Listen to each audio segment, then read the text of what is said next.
Yun, may lamarang na pala.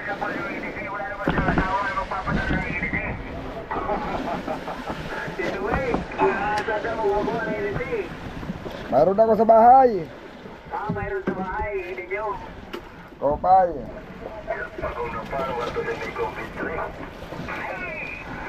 Yun, nakatatlo naman pala may ko. Nakatatlong lamarang sa dayo. Oh, walang bangka hindi na mo? Walang bangka? Ay, yung naghila sa atin, naabot na mo, hindi?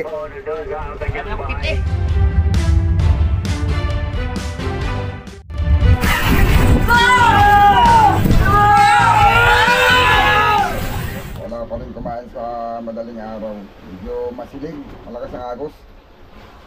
Hindi naman makalipat na. Ang hihintayin na lang namin kung kailan may maghihila sa amin. Yan, marami naman bangka sa laot mga amigo. Nagbabaka sakali pa rin. Malay mo biglang may kakain. Sana may paghina yung agos. Sabi nila, awan ko lang, si amigo dito, nakakita daw siya ng tumalong tuna. Pero ang problema, ayaw pang kumain, ayaw pang sumibag. Yung ating series, yun, mayigin naman at dumayo na. Dumayo na yung isa nandito kanina. Awan ko lang, ayun, nandito pa rin. Ayan, si amigo Richard, yun siya ay kabababa lang. Dumayo naman agad payaw. Yun na lang ang pag-asa natin. Sana naman ay makahuli sila. Para kahit pa paano, malugi man ako, hindi malaki.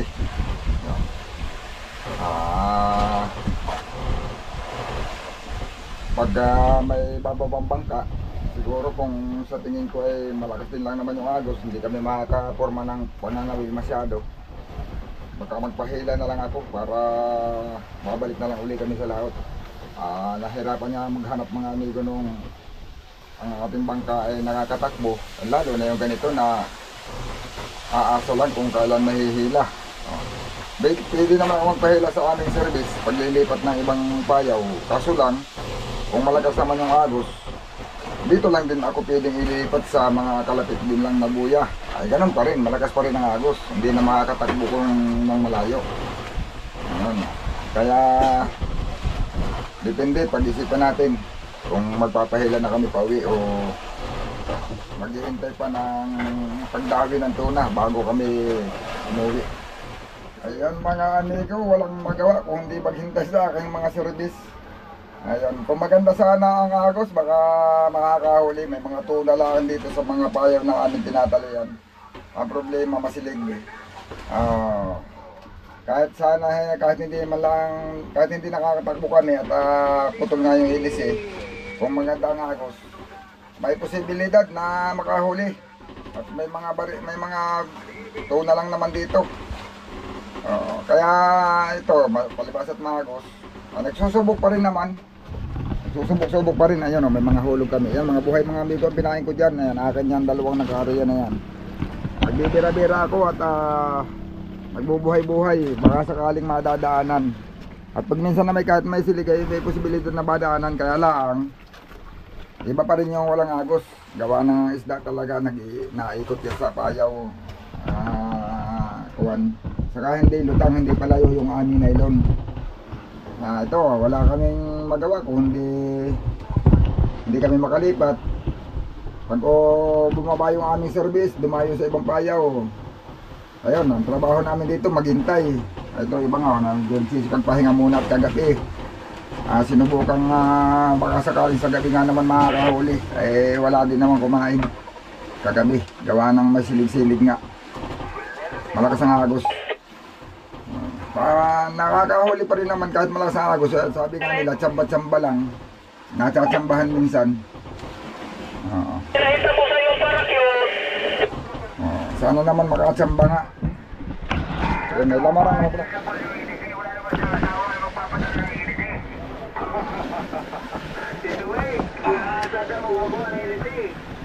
Mayroon ako sa bahay.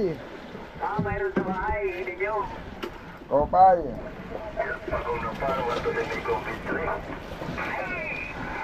Yun, nakatatlo naman pala may ko. Nakatatlong lamarang sa dayo.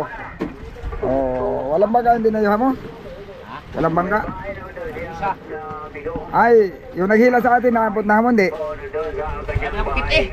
Kuya, Yun na dito, yung naghila sa atin.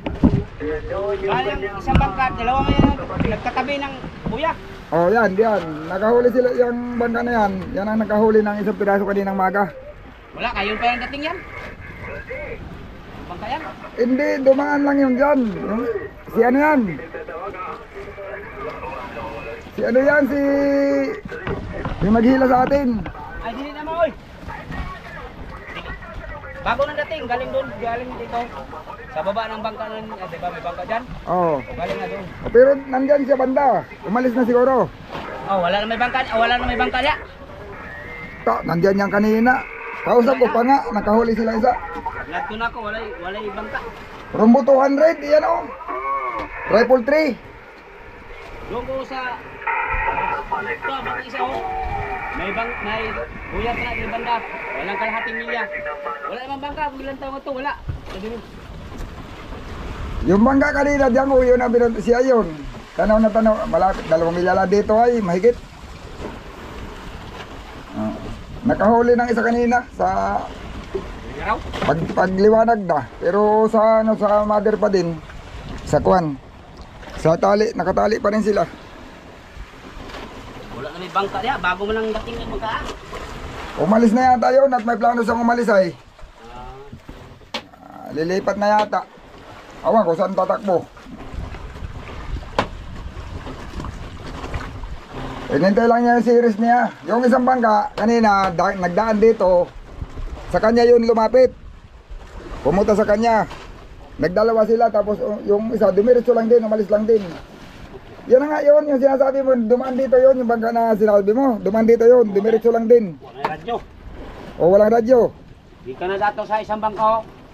O galing dito yun. Dumaan dito, tapos pagkagaling dito, doon dumiretso sa kanya. Ayan o, yun, bangka na yan o. Bangka diyan. O yan.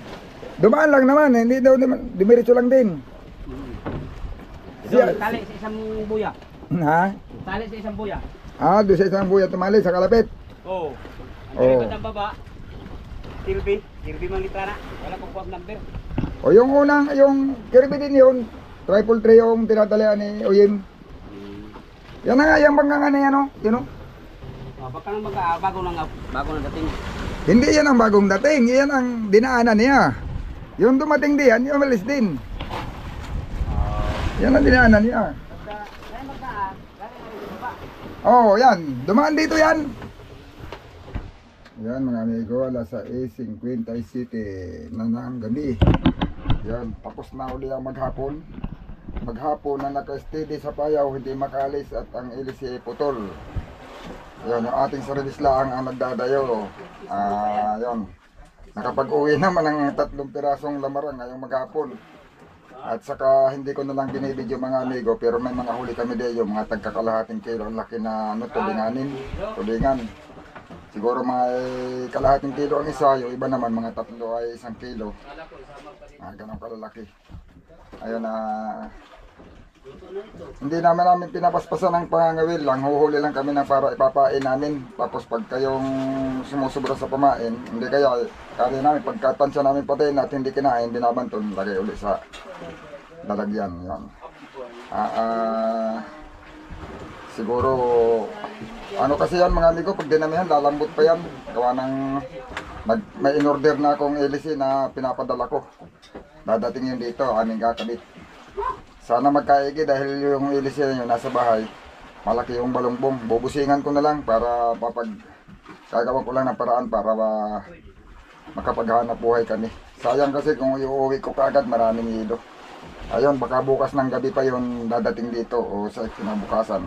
Andito na. Yan. Sana magkaigi at pag naikabit namin, at nang makapaghanap pa kami ng ibang payaw na pwede namin mapaglipatan. Matumal naman pati talaga mga amigo, hindi lang kami ang walang huli. Itong nakapalibot sa amin, lahat yan walang mga huli ngayon. Tututusin, nakakapaghanap pa yan sila, nakakariba. Ayun. Bali 2 bangka lang ang namumonitor ko na nanghuhuli. Kahit yung nandito sa may Philippine Rice, kahit yung nandito sa may gawin tapat na halos ng Palanan. Oh. Tapat ng Aurora at saka ng ano ng Isabela. Yung naghila sa amin mga amigo, lagpas pa sa palanan yung pinanggalingan nun, yung naghila na para tumali kami dito. Doon sila nanggaling, hindi sila nakasumpong ng kanasda, nandito sila ngayon. Ito hindi lang din naman malayo sa amin. Yan. Pero sana mga amigo, dumating doon sa bago maubusan ng konsumo, kumain muna yung isda para naman hindi lugi ang pag-uwi namin. Maibawilik lang namin yung konsumo. Di sa susunod, doon na lang ulit kami babawi. Oh, parang laging ganun mga amigo nangyayari. Sa susunod na bawi, parang ito ang bagay, ito nakaraang lahat namin. Medyo okay na rin naman. Kasi kung paparti naman kami ng 10,000 sa isang laot, hindi na yan masama mga amigo, gawa ng dito naman sa laot, libre naman na kami lahat ay sa konsumo. Kumbaga man wala kaming gasto. Yung lalo yung mga pasahero natin, pag pumarti ng 10,000 yan, malaking bagay sa kanila yun, malaki na yung 10,000 kasi libre naman sila lahat dito, libre sa pagkain, lahat ng gagamitin nila libre, walang kuan, wala silang mga babayaran, walang kumbaga may libre na lahat. Kaya kung nananarbaho ka lang din ng company na sumasahod ka ng 20,000, baka sa yung mga nagagastos nila mga amigo sa loob ng isang buwan, baka talunin pa yon ng sumasahod ng 10,000 isang buwan dito sa maglalaot. Baka mas makakaipon pa kasi pag nasa laot mga amigo, wala silang gagastusan. Basta pag nagutom, kain lang. Hindi, wala silang pamasahe, wala silang babayarang ilaw, bahay, tubig. Basta walang pagkakagastusan, merinda, libre lahat. Kaya yung kita nila walang kabawas-bawas. Yun. Kaya lang mga amigo, yung sa kagaya sa akin, may panahong nalulugi talaga. O yun, yung ating nga palang dalawang pasahero, hindi ko na naisama doon sa video natin. Si Amigo Richard, Amigo Dodong yung ating magsisiris. Si Amigo Dodong 17,000, si Amigo Richard 18,000, yun ang parte nila sa series. Tapos dito sa motherboat, mayroon pumarti ng 7,000. Hindi pare-parehas, may kuwan. Yung si Amigo Francis, yun ang malaki nung sinundan. Ang laot namin ngayon, yun ang malaki ang parte. Nasa parang mahigit din sa 15,000 yung parte niya. Yun, hindi ko na sinasama sa pagbablog ko yun mga amigo. Minsan yun, kumbaga nababanggit ko lang sa ngayon. Yun, sila ay magagandang income. Ako lang ang hindi pa kumita ng may gigawa ng mahina pa panghuhuli. Pero pag oras naman magumanda ang kain ng isda mga amigo, kahit nasabihin pang sila yun ang huli, wala kong huli, doon ako nakakabawi. Kasi pag naibalik na yung konsumo, yung magiging sobra doon, yun na yung papartihin namin sa bangka at saka sa akin bilang kapitan. Yun. Kailangan na bago ko makuha yun, hindi ako bababa sa 250,000 para ako makaparte ng kumbaga man ay sapat na sapat dun sa abala at ipagod natin dito sa laot. 250 pataas. Pag bababa sa 250, malamang sa malamang may mga pasahero pa na lalamang sa akin ng parte. Hindi ko kayang lamangan. Ayun mga amigo, abang-abang lang, mamayang gabi na. Baka sa madaling araw na gumanda yung agos ngayon, sana madaling araw mas maganda pa para kasi yun lang hinihintay namin. May bigtuna, nakita nila kanina na may tumatalon. Ayaw lang talagang kumain. Dito lang yung bigtuna mga amigo. May panahon na biglang mahinginain yan. Sana na kumain sila na nandito pa kami sa laot yung hindi pa nauubos ang konsumo namin. Ayun, malalaman natin ulit yan mga amigo sa susunod na ulit natin video. Abangan nyo lang.